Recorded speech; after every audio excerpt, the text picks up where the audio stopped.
ہستہ راز علی کرم کشا حمد و سلام کے بعد انتہائی واجب الاحترام بزرگوں بھائیوں ساتھیوں السلام علیکم ورحمۃ اللہ تعالی وبرکاتہ۔ بحمدللہ یہ محفل ہر مہینے 11ویں شریف کے سلسلے میں انعقاد پذیر ہوتی ہے اور آج کی محفل کو خصوصی طور پر ایصال ثواب کی نسبت ہے۔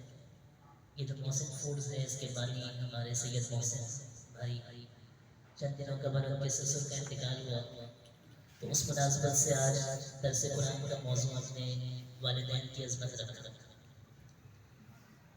ہر ایک انسان نے اس دنیا سے رخصت ہونا ہے۔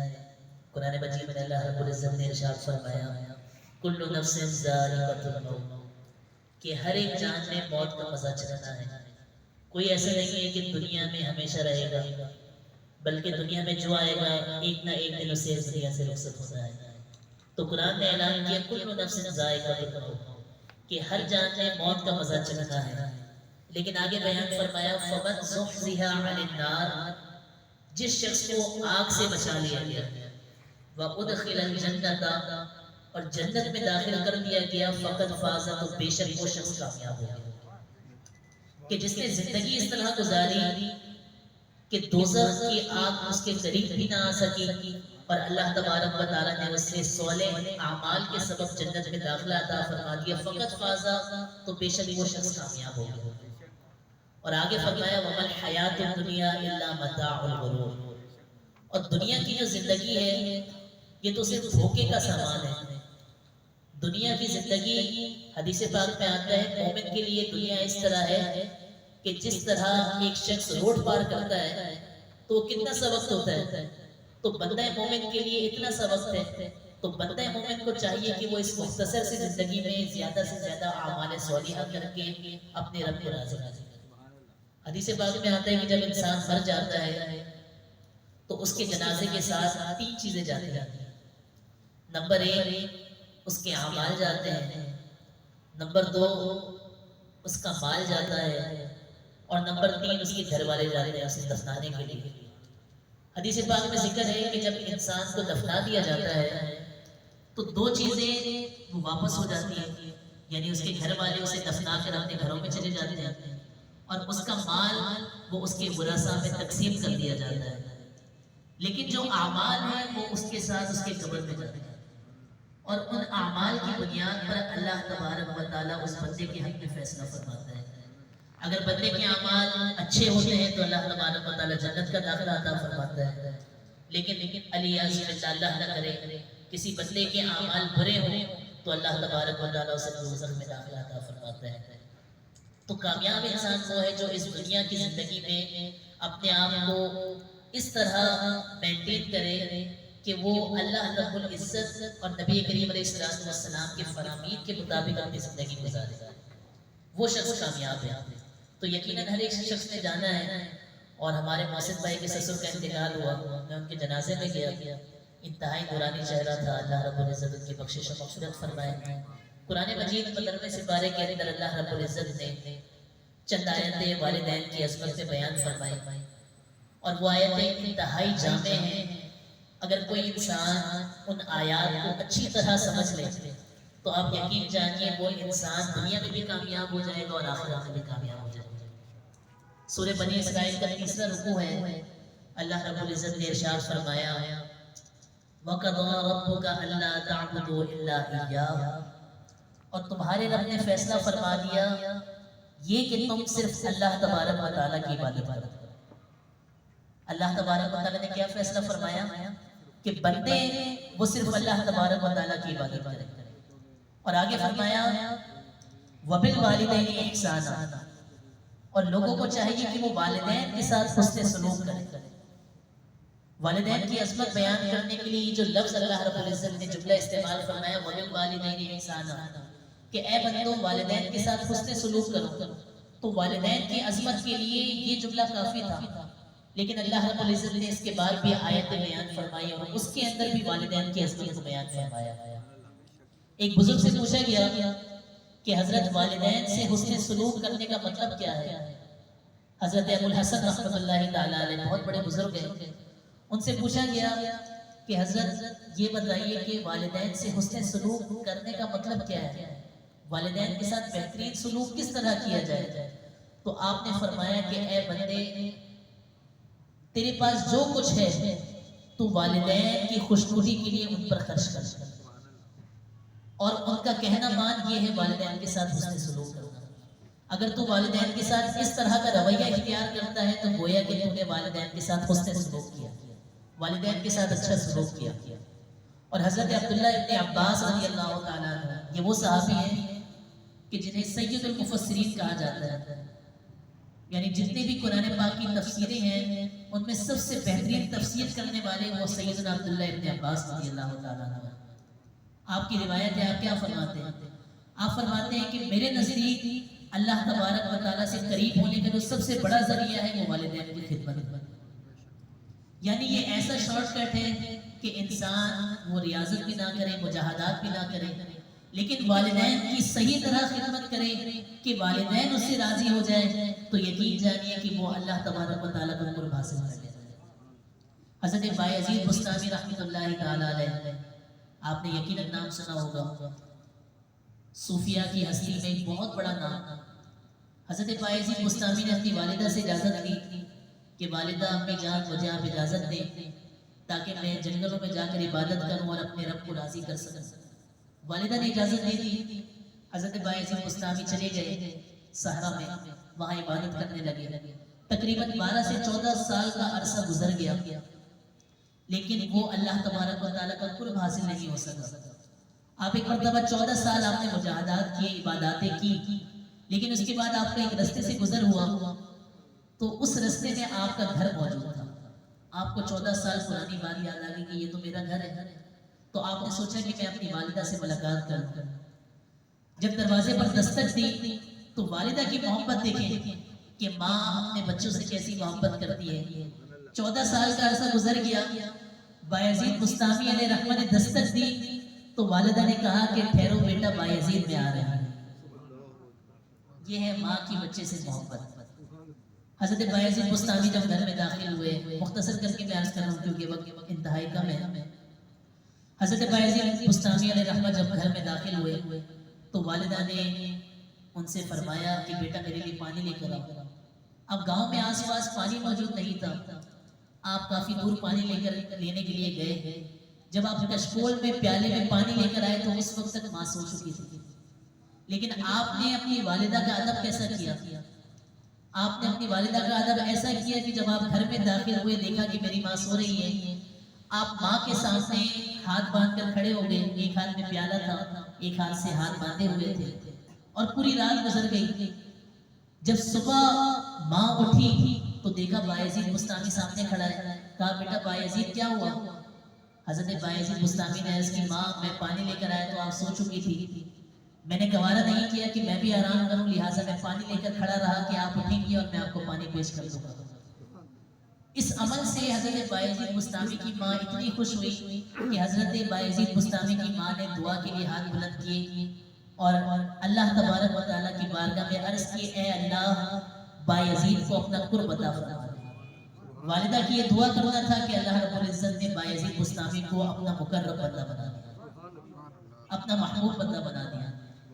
اسی طرح کا ایک اور واقعہ ہمارے علماء کرام نے لکھا کہ حضرت موسیٰ علیہ نبی علیہ السلام، آپ نے اللہ تبارک و تعالیٰ کی بارگاہ میں عرض کی کہ اے اللہ، انبیاء کرام علیہ السلام میں سے ہر ایک کا جنت میں کوئی نہ کوئی ساتھی ہوگا، حضرت عیسیٰ کا بھی کوئی ساتھی ہوگا، حضرت ابراہیم کا بھی کوئی ساتھی ہوگا، حضرت نوح کا بھی کوئی ساتھی ہوگا جنت میں، اے اللہ میرا ساتھی جنت میں کون ہوگا؟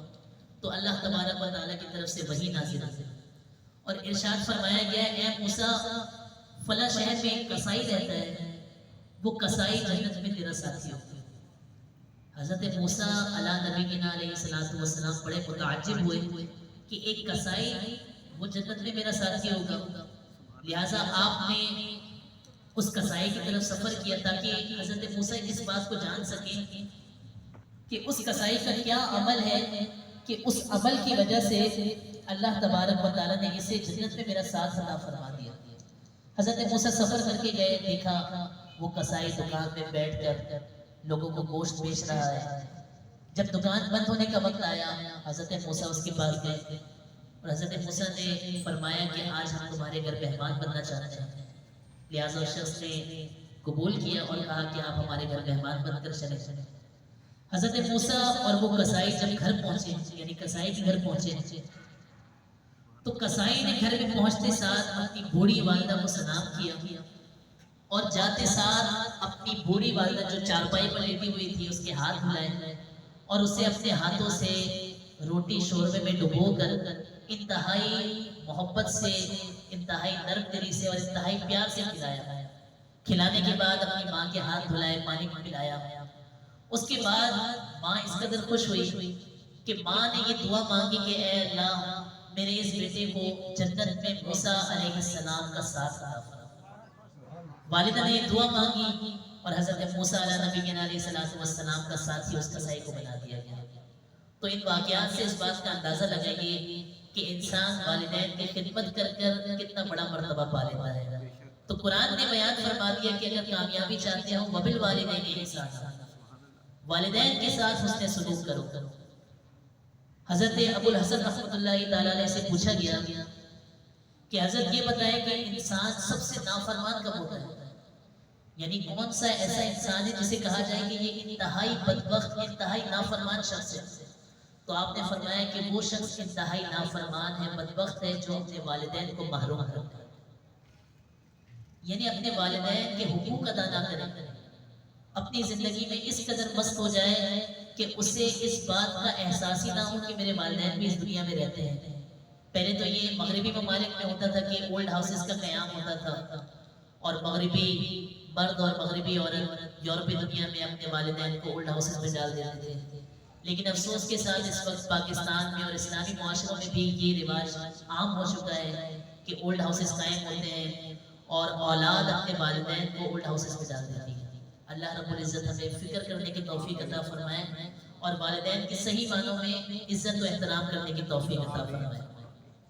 اب قرآن پاک نے جو بیان فرمایا وبالوالدین احسانا, یہ کہنا والدین کی عظمت کے لیے کافی تھا, لیکن والدین کی عظمت کو بالکل واضح کرنا مقصد تھا قرآن پاک کا.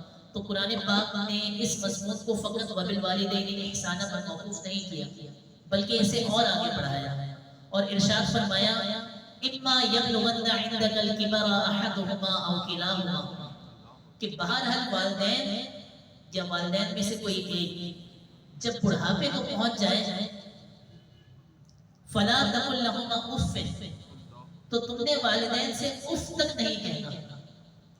علماء نے لکھا کہ اف یہ جب بندے کو نفرت ہوتی ہے نا, نفرت کا اظہار کرنا ہوتا ہے تو بندہ تب یہ جملہ اپنے زبان پر لاتا ہے اف.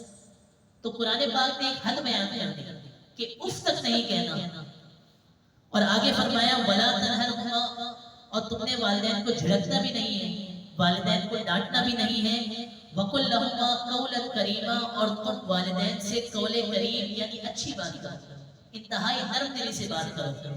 حضرت ابن مسیب رحمۃ اللہ تعالی علیہ آپ سے پوچھا گیا کہ حضرت قول کریم, قرآن نے کہا کہ تم اپنے والدین سے قول کریم اچھی بات کرو نرم دلی سے بات کرو, اس کا معنی کیا ہے؟ تو حضرت ابن مسیب رحمۃ اللہ تعالی علیہ نے کیا بیان فرمایا, اللہ اکبر.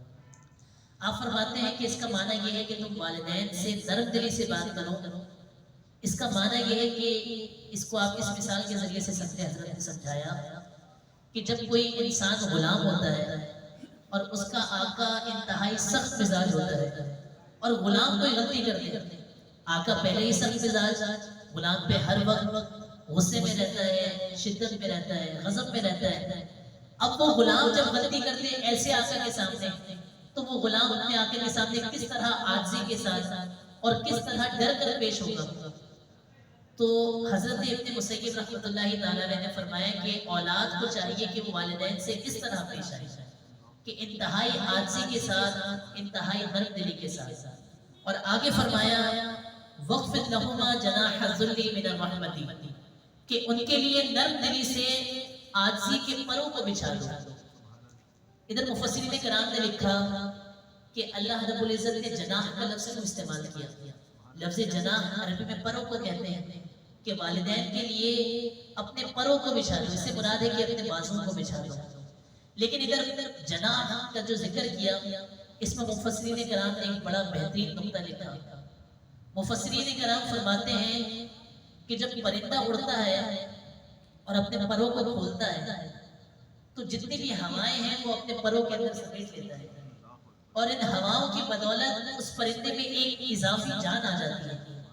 لیکن وہی پرندہ اپنے پروں کے اندر ان ہواؤں کو، ان فضاؤں کو لے کر طاقتور تو ہو جاتا ہے، لیکن جب یہ پرندہ زمین پر آتا ہے تو انتہائی حرص کے ساتھ، انتہائی نرمی کے ساتھ اپنے پروں کو بچھا دیتا ہے، گویا کہ اس کے پروں میں کوئی جان ہی نہیں.